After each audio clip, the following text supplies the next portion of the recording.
Ayan, good morning po sa inyong lahat. Andito na po mula inyong lingkod, Sel TV page mo, muling nagbabalik. Ayan. Shoutout muna tayo kay Kuya Santos Matubang, ating na Kalingap Rab at sa Team Roel and Team Rochelle. Ayan, shoutout. At sa ibang mga charity vloggers na talaga nagcha-charity ng matino sa mga small YouTuber natin yan, sa mga small charity vloggers. Yan, shoutout po sa inyo dyan, kagaya ni Joey the Great, at itong sila Laga Bisera, itong sila Andy Kayakap, Benti Boy, yan, shoutout sa inyo, no? So, support po natin itong mga channel nito, mga kalangga, sabi ni Kuya Bal. Mga kalangga, ayan.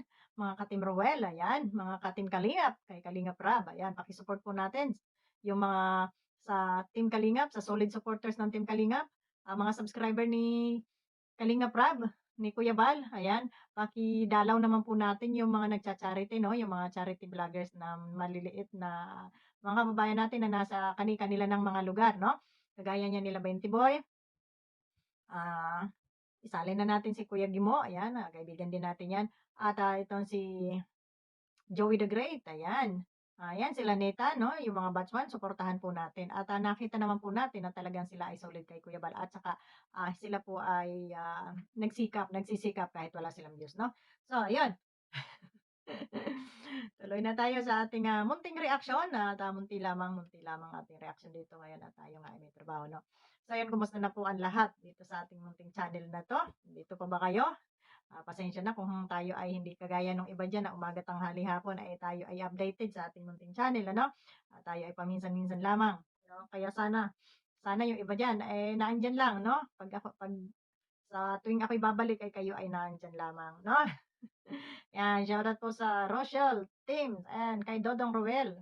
Ayun, bakit ang thumbnail natin si Dodong diyan kasi nanonood po tayo ng mga vlog, na live ni Dodong 'no, nakikita natin yung mga kaganapan at, ayun naroon din tayo sa kanilang mga page 'no, na nakikita natin yung mga post nila na talagang parang nami-miss na nila yung isa't isa sa kanilang mga video call 'no.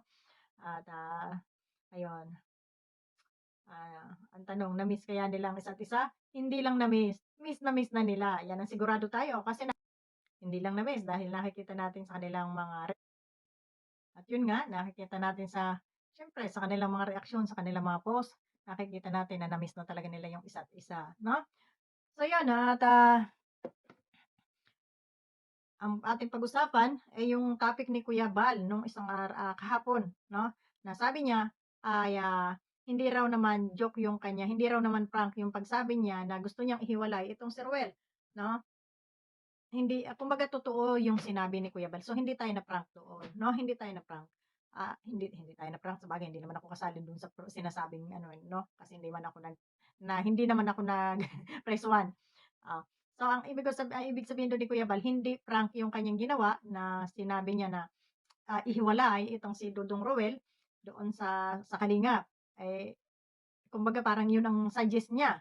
Kaya lamang ay hindi nga kumagat si Dudong Roel dahil siya ay may prinsipyong tao. Hindi lang sa pagtanaw ng utang na loob, ay siya ay may prinsipyong tao at siya yung taong hindi padalos-dalos, ano, hindi siya padalos-dalos. Nag-iisip muna ng mabuti, 'no? Pinag-iisipan muna ng napakaraming beses bago siya magdesisyon, 'no? So, yun, hindi kagaya ng iba diyan, nung iba minsan ako ganyan din yung bang 'pag narinig ko ngayon mag-react na ako at, sasagutin ko na ng ano, hindi ko muna pinag-iisipan, parang gano'n. Pero si Dudong, masusi niya 'no, masusi niyang pinag-iisipan ang bawat detalye ng kanyang ano, na hindi siya magkamali.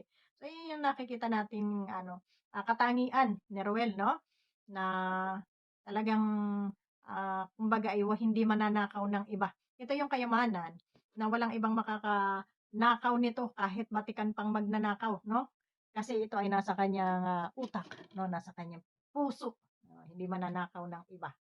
So ayun, at sana all na 'pag, may mga ganitong eksena ay, pinag-iisipan muna ng isang damakmak na beses 'no, para hindi nagkakamali 'no. So, kaya dun sa mga tuwang-tuwa na gustong ihiwalay si Ruel, hindi natin masisi yung iba kasi ang iba dito yung punto nila, gusto nila na kung ganyan din lang at laging parang nasasakal si Ruel at maraming nag-aano, eh, gumawa ng yun nga, ang gusto nila na gumawa ng sariling community 'no. Pero yung iba na nag, press one siguro hindi naman masama yung intention nila na paalisin si Dodong Roy. Gusto lang sigurong mahiwalay nga at para magkaroon ng kalayaan, kumbaga gano'n, malaya. Gawin ang gustong gawin, 'no? Kunin ang gustong kunin at ilagay sa kanilang member, yung mga gano'n. Siguro gano'n yung ano nung iba, pero hindi naman lahat doon na nag-press 1 ay gustong palayasin talaga si Ruel, 'no? Pero na lang do'n sa mga nag-comment, do'n sa sinasabi ni Dudong na doon sa comment ni Kalinga Prab na nabas talaga siya, pero na lang doon. Pero alam niyo sa totoo lang mga guys, may mga bastos talagang ano, may mga bastos talagang, viewers na hindi naman lahat, ah, mayroon talagang ano, mga bastos talaga na basta na lang, yung nagmamagaling sa comment, oo, basta lang maka-comment. Oo, nakita ko kasi kahapon dun sa live ni Kuya July, na iba yung pagkaka-comment ko doon ay binigyan ng maling kahulugan, palibhasa at, tsismosa siguro yun. Ayun, ang gustong palabasin parang ako ay nambabas dito kay Kalinga Prab at, sa Angels 'no. So, 'yun ang ano niya, pero wala naman akong binanggit do'n na pangalan ni Kalinga Prab, pangalan ni ano, iba yung tinutukoy ko 'no. Eh, sa katsismosahan nung nag-comment, anong tawag nito, sa kaipalan na gustong mapansin ng Kalingap o parang sabihin na nating die-hard siya do'n kay Kalinga Prab, pero hindi niya inisip, sasabihin niya, Subscriber ako ni Kalinga Prab, ganyan bla bla bla bla." Eh, bakit kami, hindi ba kami subscriber din? Hindi rin ba kami followers din? Followers din kami, nanonood din kami, hindi lang ikaw 'no. Ayun, yung mga gano'n. So, sa kaipalan niya kahit hindi naman yun ang ating tinutukoy, aba, ay dinamay na yung pangalan ng iba. So, parang nakakaano 'no? Tapos ang tapang-tapang pa mamaya dun tayo sa isa kong channel. Dito ay good vibes lang tayo, ayan. Pampakilig lang dito, pampakilig, yan, ayan na. So, ayan at, nakita natin, kung gaano sila ka-ano, pero nag-Tagaytay pa yata sila dudong kahapon ano? Ayan, nandun sila namigay. Ay, maraming-maraming salamat nga po pala sa mga sponsor ni Dudong 'no. Maraming-maraming salamat po sa inyo at sa tulong ninyo, ang daming natutulungan si Ruel 'no. O yung mga pa-feeding program, yung mga palaro na yun, napakasaya po 'no. At, sana ay bigyan pa kayo ni Lord ng maraming blessing para makatulong kayo sa ating mga mahihirap na kababayan o hindi man, ay makapagpasaya kayo sa mga taong nalulungkot, 'di ba?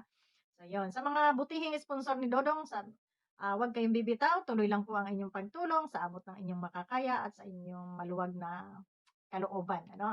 Bukal sa loob ang pagtulong, eh, kasi yung iba diyan na tumutulong, eh, pakitang ano lang 'no, para lang mapansin, 'di ba? Maraming gano'n, 'no, yung mga nagdaan diyan kay Kuya Bal nung mga sponsor na mga nag-inipal-ipal na hindi napansin, ay ngayon ay basher na. Basher na ni Kuya Bal 'no, minumura pa si Kuya Bal. Ay, Diyos ko Lord. So sana po dito sa mga sponsor ni Ruel, eh, tuloy lang, tahimik lang at, sa pagtulong ay walang hinihinging kapalit, kundi ang hangarin ay makapagpasaya ng tao, eh, 'yun po. So 'yun nga at, ay suportahan na lang natin itong mga ano na 'to, mga ating sinusuportahan ano. At, 'yan mahirap po talaga 'pag, may mga taong hindi marunong umano, yung mga pabida, oh 'yan. Kaya sana dito sa mga sponsor ni Dudong, ayan, shoutout po sa inyong lahat at tuloy lamang po. Maraming-maraming salamat kahit man hindi ako ang nabigyan o ibig ko sabihin hindi man ako yung kasali doon sa ano, 'pag nakikita kong maraming taong nakangiti at napapasaya, eh, masaya na rin po akong ano, na nanonood at na nakikita natin na yung mga kababayan natin kahit sa hirap ng buhay ay merong, nakakangiti pa ano, nakakapagsaya pa, 'no? Hindi kagaya dito sa ibang lugar na talaga namang, alam mo na, alam niyo yung mga yung mga nandito sa abroad lang ang makaka-relate 'no, yung mga buhay dito na 'pag may wala ng ano talaga, eh, hindi na makangiti 'no, 'pag walang-wala na. Eh, sa atin kasi kahit wala na tayong isasaing mamaya, eh, nagagawa pa nating ngumiti 'no. So, dito po ay hindi. 'Pag ang wallet nila ay 1,000 euro na lang ang laman, ay talagang hindi mo na mapangiti yang mga 'yan 'no. Talagang parang delubyo na ng buhay nila. Yung gano'n. Samantalang sa atin may ₱20 tayo sa wallet, masaya na tayo. Gano'n kababaw yung ating kaligayahang mga Pinoy 'no. Kaya yun, 'pag may nakikita akong napapasaya, ay masayang-masaya na rin ako. Kaya maraming salamat do'n sa mga sponsor 'no, sa mga sponsor ni Dudong at do'n sa kay Dodong Ruel. Patuloy lang sa pagtulong Dong at, sa Rochelle team, ayan, kay Rochelle, shoutout sa inyo. Tuloy lang, tulungan mo lang ang iyong, Dodong Ruel para sa maraming, kababayan nating nangangailangan ng tulong, ayan. Maraming salamat and God bless po sa ating lahat. Bye-bye. Ayan.